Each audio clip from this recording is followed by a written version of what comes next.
맞아, 기억나. 네.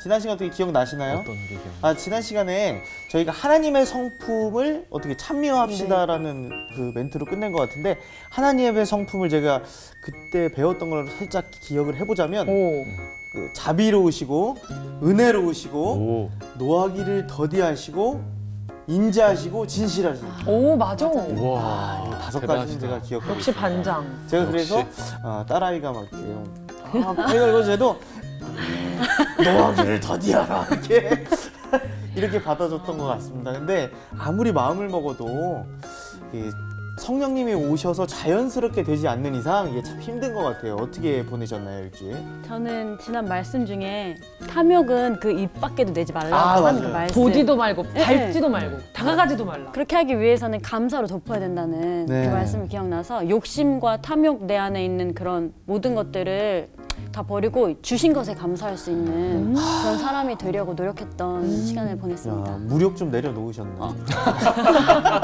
노력 중입니다. 네. 감사가 진짜 중요한데 네. 감사하지 못할 상황이 계속 생기더라고요. 그런데 그럴 때마다 그럼에도 감사하다. 그동안 이러지 않았기 때문에 감사하다라고 하루 있다가 생각이 나더라고요. 아니, 감사하지 못할 상황이 자꾸 생긴다는 그 말씀을 하시면서 이렇게 유주 씨를 자꾸 진짜 않았어요. 제가 약간 사시라서. 근데 저는 참 사람이 연약하구나를 많이 느꼈어요. 뭔가 환경에 굉장히 오래 눌리니까 오늘도 또 이제 채워야지.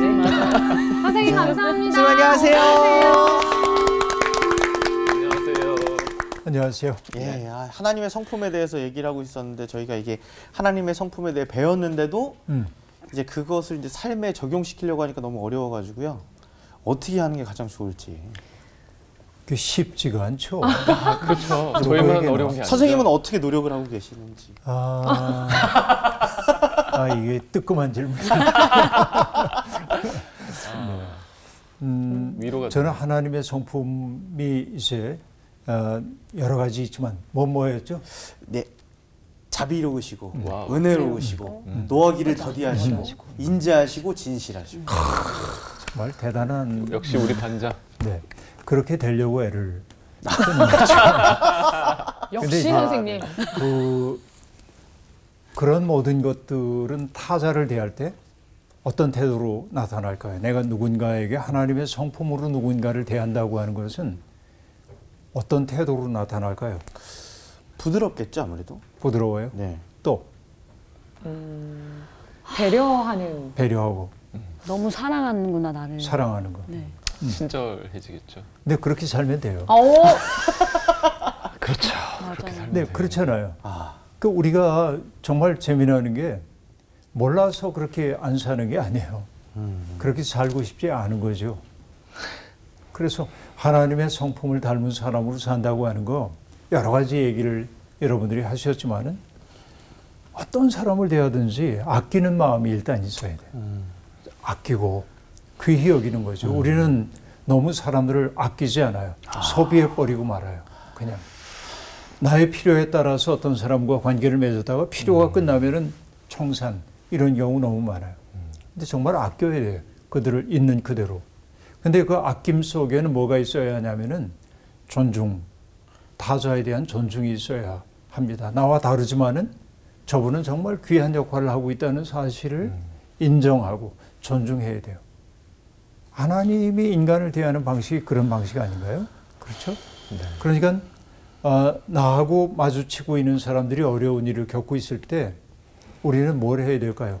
하나님의 마음이 뭘까를 생각해야겠죠. 하나님은 그가 행복하기를 원할 거예요. 그럼 하나님 대책을 세우셔야죠. 이렇게 기도만 할 게 아니죠. 하나님이 우리에게 뭐라고 얘기하냐면 그 대책으로 너를 만들었느니라 그럴지도 몰라요. 그러니까 우리가 모든 일을 다 할 수는 없지만 그래요. 모든 일 다 해야 한다고 생각하면 어떻게 살겠어요. 그러나 우리 마음에 유난히 아픔이 다가오는 일이 있다고 한다면 하나님이 그 마음 내게 주셨다고 여겨야 돼요. 그리고 그렇게 살기 시작해야 돼요. 그게 하나님의 성품을 담는 삶이 아닌가 생각해요. 그런데 우리가 지난 시간에 공부했던 것을 보면은 이렇게 사는 게 성도의 마땅한 바라 마땅하다라고 하는 말이 많이 등장합니다. 마땅한 것을 마땅하게 살지 못하는 게 우리의 문제이기도 합니다. 예전에 어떤 분이 당해 교육과 상해 교육을 얘기한 적이 있어요. 당해 교육은 뭐냐면 당연한 것을 하게 만드는 거예요. 그러니까 아이들이 가정에서 뭐 어떤 일들을 화분에 물을 준다든지 뭐 식탁을 차리는데 숟가락과 젓가락을 넣는다든지 이런 것들은 아이들에게 뭐냐면 당연히 해야 할 일로 가르쳐 줘야 하는 거예요. 그런데 많은 사람들이 보상을 약속합니다. 아빠 구두 닦아 놓으면은 100원 줄게. 뭐 이런. 그러니까 우리는 누군가가 내게 보답을 주어야만 뭐 하는 일이 익숙해져 있는 거죠. 때때로 상을 주어서 격려해야 할 필요도 있습니다. 근데 모든 것을 그렇게 하다 보면 당연한 것을 당연하게 하지 않는 거예요. 성도들 또한 마찬가지입니다. 와. 성도의 마땅한 반이라 하면 그렇게 살아야 하는 거죠. 하나님이 내게 어떤 상을 주기 때문이 아니라 그렇게 사는 게 옳은 삶이고 그렇게 사는 게 하나님 기뻐하시는 삶이면 하나님이 내게 보답을 해주든 하지 않든 그렇게 살아야죠. 이게 성도의 마땅한 반이라. 마땅한 것을 마땅하게 살지 않는 것이 우리의 전도된 삶의 모습이라고 볼 수 있겠습니다. 이제는 정말 우리가 빛의 자녀답게 살아야 하잖아요. 오늘 그 얘기 더 나눠볼까요?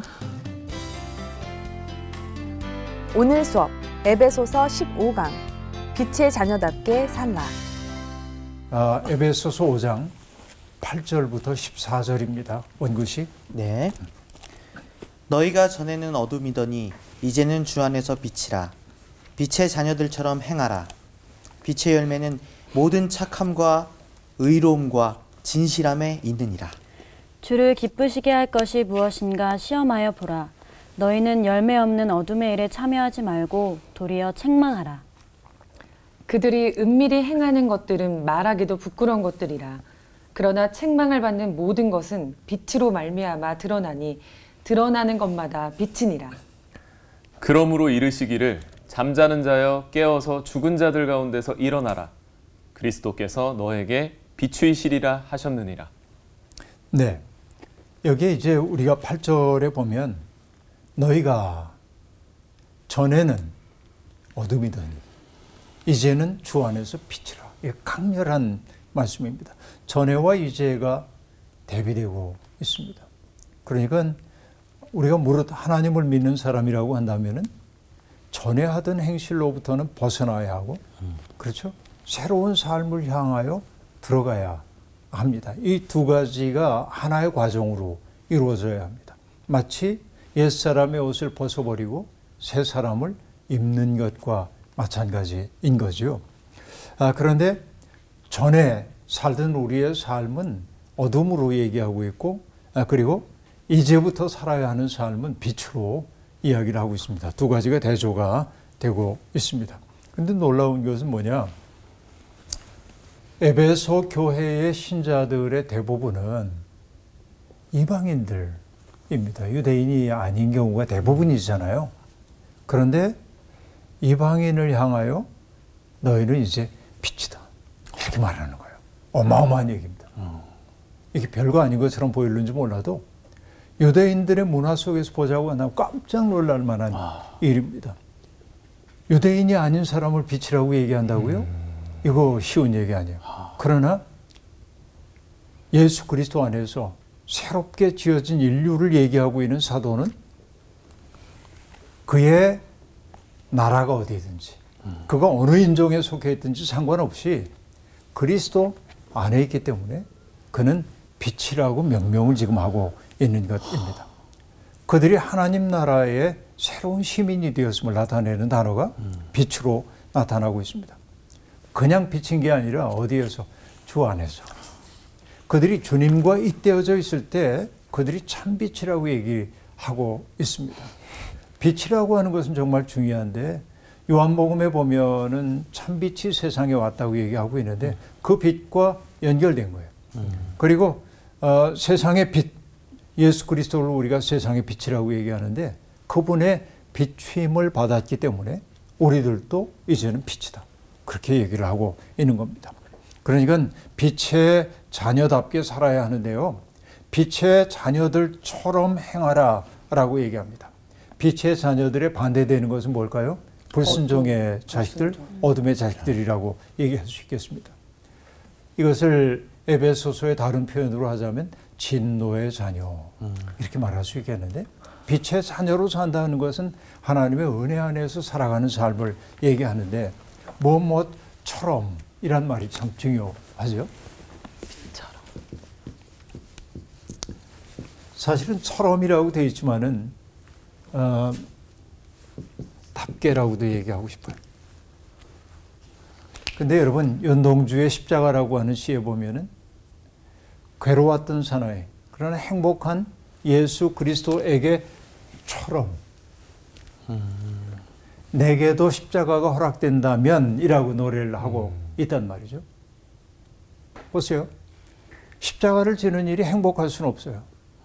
괴로웠던 거죠. 그러나 행복해요. 왜 행복합니까? 하나님의 뜻을 온몸으로 수행하고 있기 때문에 그렇습니다. 그게 개인적으로 보면 괴로워요. 힘들 수도 있어요. 그러나 크게 보면 하나님의 큰 생명 속에 내가 동참하고 있기 때문에 행복해요. 난 참 행복합니다. 행복합니다. 이 행복은 아니지만 하나님의 뜻에 대한 아멘으로 살고 있다는 그런 행복이죠. 그런데 그런 예수 그리스도에게처럼 내게도 십자가가 허락된다면 이라고 얘기하잖아요. 그러니까 그리스도처럼 산다고 하는 것은 누구누구답게 산다고 하는 말이기도 할 텐데, 이 답다라고 하는 말 제가 이제 종종 강조합니다만은 체원 밑에 붙어서, 체원이라는 건 뭐냐면 뭐 아나운서라든지 또 CCM 가수라든지 개그맨이라든지 뭐 여러 가지 직업만이 아니라 여러 체원 밑에 붙어서 그 체원으로 상징되는 사람의 성질이나 특성을 가지고 있음을 나타내는 말이 답다라고 하는 말이에요.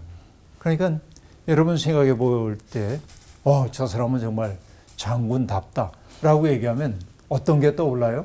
장군답다. 용감하고. 용감한 거. 통솔력 있고. 이런 것들. 그 사람은 정말, 그분은 정말 목사님다워. 그러면 어떤 얘기예요? 거룩한. 그럴까요? 고맙습니다. 정직한. 네. 인자. 네. 인자하고. 그렇죠. 우리가 이제 흔히 목사에게 투사하고 있는 저분들이 이런 분이 되어주길 바라는. 그러니까 그런 분들 보면, 다운 분들을 보면 참 좋잖아요. 그렇죠. 또 어떤 사람들이 떠올라요. 답다라고 하는 말을 붙일 수 있는. 의사답다. 의사답다. 의사답다. 의사다운 건 어떤? 수술을 잘할까요? 직소를 잘해? 사람을 먼저 생각하는. 사람을 네. 먼저. 이익이 아니라. 네, 그렇죠. 사람을 그냥 수단으로가 아니라 네, 그게 아픔을 가지고 있는 사람으로 네. 대하는. 그러네요. 답다라고 하는 말이 참 좋네요. 그러니까 이게 체원이 나쁜 거일 수도 있죠. 어떤 거예요? 도둑답다. 사기꾼답다. 뭐 이런 말도 있겠으나, 믿는 자답게 혹은 빛의 자녀답게. 빛의 자녀. 그리고 우리가 빛 자체이신 그리스도의 비침을 받았기 때문에 우리는 이미 빛의 자녀예요. 그럼 빛의 자녀답게 살아야 돼요. 그러니까 나의 삶이 내가 누구인지를 보여줘요. 나의 본질을. 그렇죠. 그러니까 내가 누구인지가 먼저 있고 그 다음에 나의 삶이 따로 있는 것처럼 보이지만 이 둘은 하나예요. 그러니까 너희는 세상의 소금이다라고 주님이 말씀하셨어요. 너희는 세상의 빛이다라고 말씀하셨어요. 그러면 그 규정 속에는 뭐가 들어있냐면, 너희는 빛으로 살아야 한다. 너희는 소금으로 살아야 한다라고 하는 의무 규정이 그 속에 담겨 있는 거죠. 이거 가슴 뜨거운 얘기입니다. 빛의 자녀처럼 살아라. 빛의 자녀답게 살아라라고 하는 얘기입니다. 그러니까 우리는 이미 빛으로 선언되었어요. 빛으로, 빛의 자녀로. 그렇죠. 그리스도를 통해 일어난 사건입니다. 문제는 선언되었는데 선언된 것을 살아낼 능력이 부족해요. 그래서 일전에도 얘기했습니다. 왕자의 운명을 타고나 거지로 살아가는 것을 타락이라 한다. 이렇게 말하는데 와. 우리가 빛의 자녀로 이미 인치심을 받았는데 사는 꼴은 빛의 자녀 같지 않아. 맞아. 그렇죠. 하나님을 닮은 데가 없어요. 그리스도를 닮은 데가 없어요. 그래서 여러분, 우리는 그리스도를 닮고 하나님을 닮아야 하는데 서양 속담에 그런 말이 있어요. 하나님은 우리가 이웃을 바라보는 그 눈빛으로 우리를 바라보신대요. 그러면 하나님이 여러분을 어떤 눈빛으로 바라보기를 원해요? 하트 뿅뿅. 하트 뿅뿅. 네, 이게 굉장히 중요한 것 같아요. 그래서 가능성을 삶으로 번역해내야 하는데 그럼 도대체 빛의 자녀처럼 산다는 건 뭘까? 그 열매가 뭘까? 9절이 얘기합니다. 빛의 열매는 모든 착함과 의로움과 진실함에 있느니라 라고 말합니다. 결국 하나님의 성품에 동참하는 빛의 자녀들이 맺어야 할 인생의 열매는 뭐냐? 여러분, 모든 착함, 그렇게 말합니다. 이게 이 착함이라는 게 하나님의 요구에 따라 살아갈 수 있는 인간의 도덕적인 자질을 의미하기도 합니다. 그러니까 타자들을 대할 때 어질고 관대한 마음으로 대하는 게 모든 착함이라고 말할 수 있겠습니다. 그런데 이 얘기가 조금 추상적으로 들릴 수도 있기 때문에 다른 말로 한번 해보겠습니다. 여러분, 밀림의 성자 그럼 떠오르는 분이 누구예요? 밀림의 성자. 저기 앨버트 슈바이처. 슈바이처. 아, 뭐 하나라고 할 뻔했어. 뭐 하나라고 하려고 그랬어요. 아, 이 파스텔이라고 할 뻔했어. 슈바이처. 슈바이처. 여러분 뭐 들어보셨겠지만은 이 슈바이처 박사는요, 일단 신학자였어요. 역사적 예수 연구에 관한 굉장히 훌륭한 책을 썼습니다. 그러니까 아주 신학으로도 뛰어난 업적을 가진 분이었고요. 그 다음에 이분이 오르겐 연주자, 바하 연주의 스페셜리스트입니다. 저한테도 음반이 하나 있는데 마음이 심란하고 그럴 때 슈바이처의 바하 연주를 듣고 있으면은 마음이 굉장히 이제 평화로워지는 걸 느낄 수 있는데 정말 그 연주 잘하던 분이에요. 그런데 1, 2차 세계대전을 거치면서 그 유럽이 전쟁에 휩싸이고 수없이 많은 생명들이 죽는 것을 보고 아픔을 느끼죠. 그래서 모든 생명은 살기를 원한다라고 하는 근원적 진실, 이것을 붙들고 내가 할 수 있는 일이 뭘까 그러다가 아프리카에 의사가 없어서 죽어가는 사람들을 돕고 싶어서 뒤늦게 의학 공부를 하고 의사가 되고 아프리카 들어가서 돌보죠.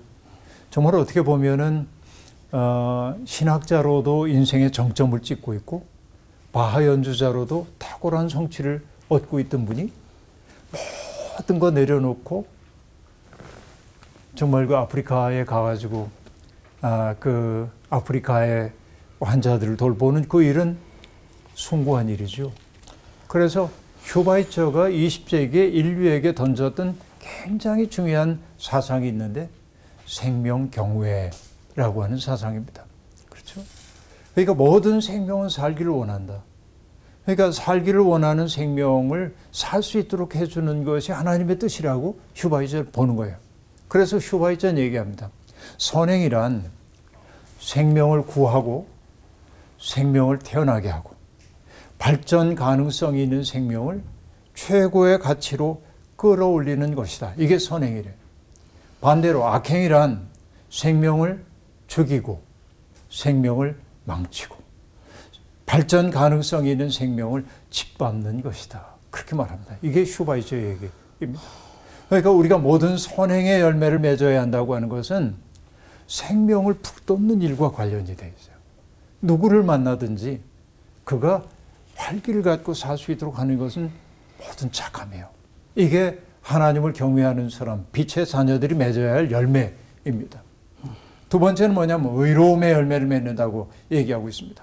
이것은요, 하나님의 의를 말한다기보다는 인간이 다른 이들과 함께 살 때 드러내야 하는 정의로운 행동입니다. 불의에 가담하지 말아야 합니다. 오히려 불의를 항거하고 바로잡아야 하는 것이죠. 그리고 고통당하는 이웃들이 있을 때 그의 이웃의 고통을 덜어주려고 하는 태도, 이게 뭐예요? 이웃에 대한 책임적 존재가 되는 데 있는 거예요. 이게 의로움이라고 말할 수 있겠습니다. 결국 그런 의로움은 결국 뭐예요? 하나님의 마음 아픔을 덜어드리는 행위이기도 합니다. 자, 예를 들어 봅시다. 여기 제가 아버지고요. 여기 4명의 자녀가 있습니다. 그러니까 여하튼 4명의 자녀가 이렇게 있는데 예를 들어서 얘기하는 거예요. 원구 씨는 굉장히 잘 나가요. 자기 직업 가지고 잘해요. 연희애도 잘합니다. 류주 씨도 굉장히 자기 일을 잘하고 있어요. 동준 씨가 아주 어려워요. 예를 드는 거예요. 그러면은 아버지로서는 뭐냐면 이 3사람이 자랑스러워요. 내 자식들이 정말 잘 나가 자랑하고 싶어요. 그러나 아버지의 마음이 주로 가 있는 데는 어디예요? 약한. 저 막내. 나이는 거꾸로구나. 하여튼 감사합니다. 저 막내가 너무 마음 아프잖아요. 아버지가. 그런데 이 아버지의 마음을 이분들이 헤아린다고 한다면 어떻게 해야 될까요? 동생을 더 돌봐야 되겠죠. 돌봐야죠. 그때 이 3사람이 동준 씨를 돌보게 될 때 나는 뭐냐? 기뻐요. 바로 이게 의로움이에요. 하나님의 마음을 헤아리고 하나님의 아픔을 덜어드리기 위해 하는 그 행동이 의로움이란 말이죠. 그러니까 우리가 빛의 자녀답게 산다고 하는 건 그런 마음이에요. 하나님을 우리가 뭐 아버지, 뭐 어떤 그 젠더의 언어로서의 아버지가 아니라 상징으로 하나님을 그렇게 우리들이 부르고 있지만은 그 얘기는 하나님에겐 자녀가 많아요. 근데 자녀 가운데 가만 놔둬도 잘하는 녀석도 있지만 정말 도와주지 않으면 안 돼. 그 자녀 때문에 하나님의 마음 아파하실 때 하나님의 다른 자녀들이 그 마음 헤아려서 그를 돌봐주면 하나님 그걸 영광으로 여겨요. 이게 의로운 삶이에요. 그러니까 빛의 자녀들은 모든 선함과 그 다음에 의로움의 열매를 맺어야 하고요. 그 다음에 뭐예요? 진실함의 열매를 맺어야 합니다. 진실하다고 하는 건 뭐죠? 내 생각을 내려놓고 하나님의 생각에 아멘 하는 것. 하나님의 마음과 내 마음을 일치시켜 가는 것이라고 말할 수 있겠습니다. 인정해야 돼요. 어떤 인정이냐면 이사야 55장이 얘기하고 있는 것처럼 이는 내 생각이 너희의 생각과 다르며 내 길은 너희의 길과 다름이니라. 다름을 인정해요. 그리고 또 인정해야 될 게 뭡니까? 하나님의 생각은 내 생각보다 높아요. 그러므로 내가 정말로 잘 산다고 하는 건 뭐예요? 내 생각을 잠시 유보하고 그분의 생각을 따라가는 거예요. 그게 뭐예요? 하나님의 뜻에 대한 아멘이 되어 사는 거고 바로 그 생의 열매가 진실합니다 하는 얘기입니다. 그렇죠? 성령의 능력을 힘입어 살 때 가능해요. 그리고 빛의 자녀들이 날마다 생각해야 될 게 뭐냐면 10절입니다. 주를 기쁘시게 할 것이 무엇인가 시험하여 보라 라고 말합니다. 주님을 기쁘게 하는 일이 무엇인지를 분별해 보라 라고 얘기합니다. 어떤 게 주님을 기쁘게 해드릴까요? 여러분 생각해 보세요. 분별해 보세요. 어려운 사람을 도와주는 돕는 거. 또요? 하나님의 복음을 신나게 전하는 거. 전하는 거. 예배를 사모하는 거. 예배를 사모하는 거. 또 뭐? 다 나온 것 같습니다. 다 나온 것 같아요. 예. 저는 이렇게 생각해요. 내 자녀들이 내게 기쁨을 줄 때는 언제냐면 나한테 선물 주고 우리 아빠 최고예요 이럴 때가 아니라 내 자식들이 이 시대의 풍조를 닮아가지 않고 자기 마음속에 중심을 딱 붙잡고 정말 진실을 살아내는 모습을 보면 난 자랑스러웠거든요. 그러니까 주님을 기쁘게 해드린다고 하는 것은 주님 영광 받으소서 박수만 쳐드리는 거로 영광 되지는 않아요. 주님을 정말로 기쁘게 해드리는 것, 그것은 무엇일까요? 주님의 이름으로 일컬음 받는 우리가 주님의 마음 헤아려서 이 시대의 정신을 본받는 사람이 아니라 때때로 시대의 정신을 거슬러 가면서 하나님의 뜻을 든든하게 붙잡을 때. 그렇죠? 다시 얘기하면은 주류 담론을 따라가면서 세상이 이 정도는 소유해 행복한 거야 라고 얘기할 때 나는 이 정도면 됐어. 그래서 내가 누릴 수 있는 것 가지고 누군가에게 나눠줄 때 나는 자랑스러울 것 같아요. 내 기뻐할 것 같아요. 하나님도 그런 분이시죠. 무엇보다도 주님을 기쁘게 해드리는 건 뭘까요? 십자가라고 하는 어리석음을 택하는 거예요. 그렇죠? 십자가라고 하는 건 어리석어 보여요. 세상의 논리로 보면. 근데 계산하지 않고 하나님의 뜻을 이루기 위해서 기꺼이 손해를 감수하려고 하는 그 생을 보면 하나님 기뻐하시고 대견해 하실 거예요. 그러니까 하나님을 기쁘게 해드릴 것이 무엇인지를 늘 생각해 봐라 라고 하는 건 이 시대에 길들여지기를 거부하면서 하나님의 마음을 따라 살려고 손해를 감수하는 삶을 살 때 하나님 기뻐하실 거다 말이죠. 그러니까 하나님 영광 받으셔서 날마다 그 소리 하면 안 돼. 정말 영광 돌리는 게 뭔지를 알아야 하는 것이죠. 헌금 많이 내고 박수 올려드리고 11조 많이 내고 교회 봉사 많이 하고 네. 이런 건 줄 알았는데. 네. 정말 하나님 기쁘게 해드릴 게 뭔지를 우리가 생각해 보면 알 수 있어요. 그 다음에 얘기합니다. 너희는 열매 없는 어둠의 일에 참여하지 말고 도리어 책망하라. 그들이 은밀히 행하는 것들은 말하기도 부끄러운 것들이라 라고 얘기합니다. 열매 없는 어둠의 일들 여기에 참여하지 말랍니다. 그냥 회피하거나 외면하라는 얘기가 아닙니다. 그걸 어떻게 하라고 얘기하죠? 책망하라. 누군가가 잘못된 삶을 사는 걸 보면은 나는 저렇지 않아. 뭐가 더러워서 피하지 무서워서 피하나? 뭐 이런 식으로 회피해버리는 게 능사가 아니라 책망해야 한다고 얘기합니다. 책망하는 까닭은 뭐죠? 그에게 망신을 주기 위한 게 목적이 아닙니다. 옳은 대로 돌아오게 하려. 그렇지. 그가 하나님께로 돌아오도록 하기 위해서 그런 것이죠. 그렇죠.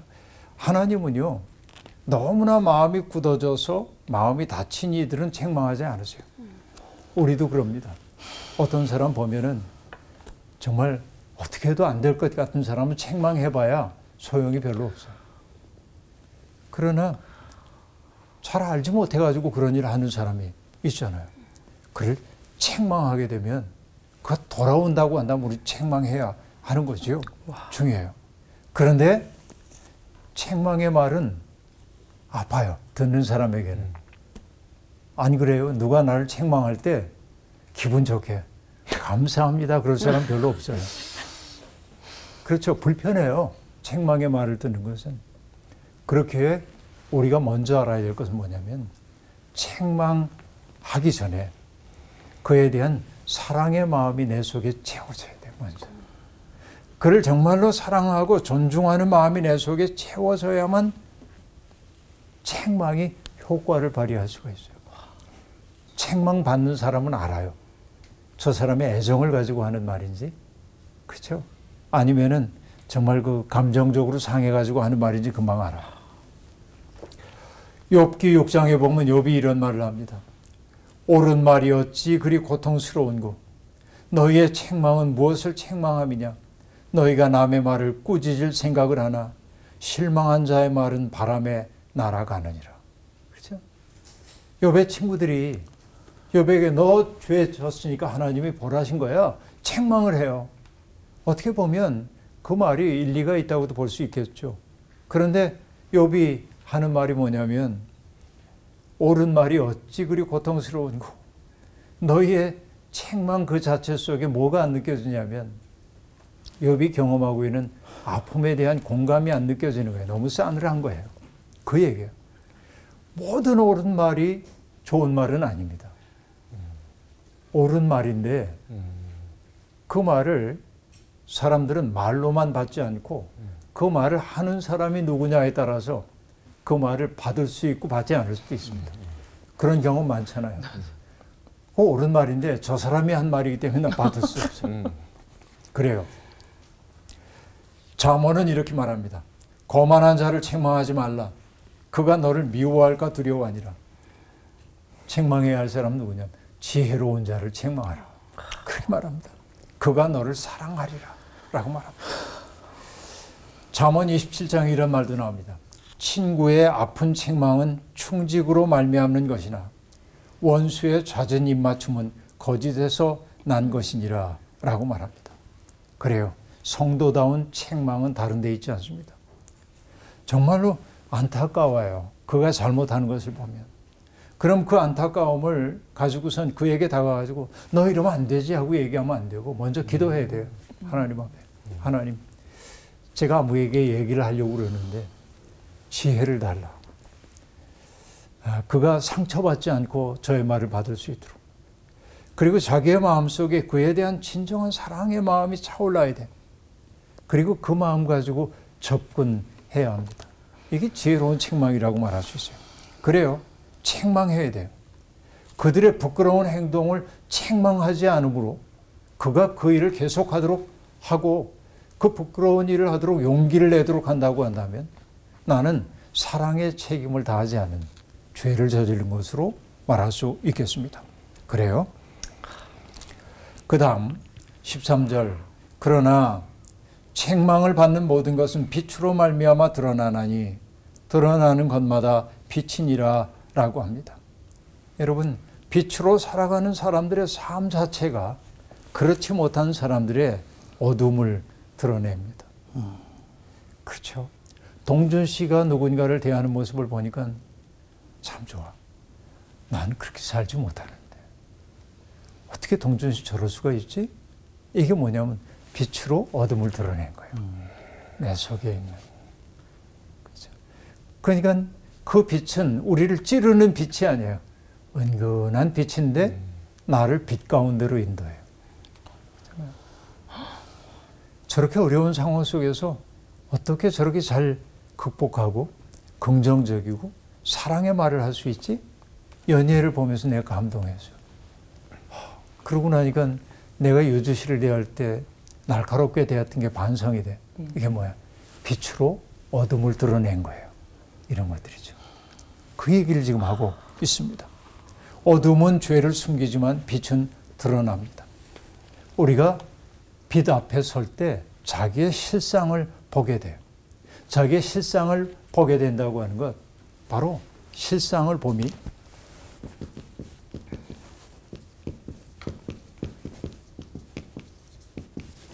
변화의 시작이에요.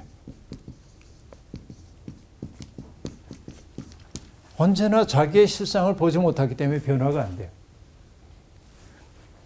자기 실상을 보지 못하는 사람은 언제나 문제는 다른 사람에게 있어요. 자기에게 있지 않아요. 그렇기 때문에 나를 변화시키지 못하는 것이죠. 그러나 실상을 바라본다고 하는 것은 어쩌냐면 빛이 비춰져야 하는데 빛이 여기 비춰지는 거예요. 근데 이 빛은 햇빛과 같은 빛이 아니라 누군가가 선행을 하고, 그렇죠? 의를 행하고 진실한 삶을 살아요. 그 사람이. 이런 열매를 맺는 사람들의 빛의 자녀예요. 그 빛의 자녀들의 삶을 보니까 나의 실상이 드러나서 나도 저렇게 살고 싶어. 변화의 시작이라고 볼 수 있습니다. 이걸 보기 전까지는 어떠냐면 내가 꽤 괜찮은 사람이야. 이만하면 내가 괜찮지? 근데 거룩 앞에 섰을 때 사람들이 다 두렵고 떨리는 느낌을 받는 까닭이 뭐예요? 자기 실상을 봤기 때문에 그런 것이죠. 이게 중요한 거예요. 그러니까 여러분 정말 하나님을 믿는다고 하는 사람들은 빛의 자녀답게 살아야 하고 빛의 자녀다운 삶은 앞에서 얘기한 착함, 의, 또 진실함, 거룩함 이런 삶의 열매가 맺혀져야 하고 그렇게 사는 사람은 말로 누구를 꾸짖지 않더라도 그의 존재가 누군가에게 부끄러움을 일으키고 자기의 실상을 보도록 만들고 나도 저렇게 살아야지. 그래서 나의 삶의 변화가 시작되도록 만들기도 하는 거예요. 그러니까 여러분 변화는 강제로 너 변화돼야 돼 이렇게 해서 변하지 않아요. 삶으로 빛을 비춰야 하는 거죠. 이거예요. 그러므로 14절에 얘기합니다. 이르시기를 잠자는 자요 깨어서 죽은 자들 가운데서 일어나라. 그리스도께서 너에게 비추이시리라 하셨느니라 라고 말합니다. 사실 여기 잠자는 자여 깨어 죽은 자들 가운데 일어나라 라고 하는 말은 세례식에서 사용된 문구처럼 보입니다. 초대교회 세례식 때 이렇게 사용한 문구처럼 보이기도 하는데요. 그러나 구약의 메시지와도 연결이 됩니다. 이사야 26장에 보면 이런 구절이 등장해요. 주의 죽은 자들은 살아나고 그들의 시체들은 일어나리라. 티끌에 놓은 자들아 너희는 깨어 노래하라. 주의 이슬은 빛난 이슬이니 땅이 죽은 자들을 내놓으리라 라고 말합니다. 잠자는 자여 깨어서 죽은 자들 가운데 일어나라 라고 얘기합니다. 어둠에 속했던 삶, 옛사람의 인력에 끌려들이던 삶, 욕망의 노예가 되어 살던 그 삶이 잠자는 삶이고 바로 그것이 죽은 자의 삶이란 말이죠. 그래요. 잠자는 자가 죽은 자들 가운데 일어나서 주님을 찬양하도록 만드는 것이 우리가 어둠을 폭로하는 목표예요. 누군가를 책망하는 까닭은 그를 책망함으로 내가 도덕적으로 우위에 있음을 드러내기 위한 것이 아니라 그도 또한 잠자는 자리에서 일어나서 하나님을 찬미하는 삶을 살도록 하기 위함이다 라는 얘기입니다. 그리스도의 빛이 비출 때만 가능한 일이죠. 오늘 한국 교회의 현실을 돌아봅니다. 정말 그 예수 믿는 사람이니까 우린 신뢰할 수 있어 이런 말을 듣고 사는지, 나는 그 사람이 누군지 몰랐는데 교회 다니는 사람이기 때문에 난 전폭적으로 신뢰해라는 말을 우리가 듣고 있는지,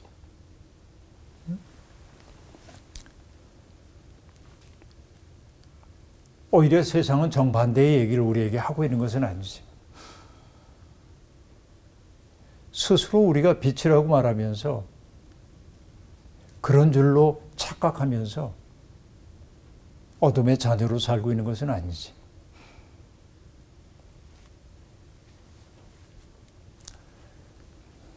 욕망의 노예가 되어 살면서 하나님을 경외하고 있는 줄로 착각하고 있는 것은 아니지. 생각해 봐야 돼. 그 때문에 성도답게 산다고 하는 것은 앞에서 얘기했던 것처럼 주님을 기쁘시게 해드리는 일이 무엇인지를 분별해야 하고 항상 그 생각을 해야 하고 믿지 않는 사람들이 행하는 어둠의 일에 참여하기를 거부하는 적극적 행위여야 하고 말로가 아니라 삶으로 어둠을 폭로하는 삶이 되어야 합니다. 그래서 우리의 삶이 그 자체가 찌르는 빛이 아니라 삶 그 자체가 누군가의 어둠을 드러내므로 그들이 변화를 가져올 수 있도록 해주는 것. 이런 것들이 성도들에게 주어져 있는 하나의 과제가 아닌가 생각을 해보는 것입니다.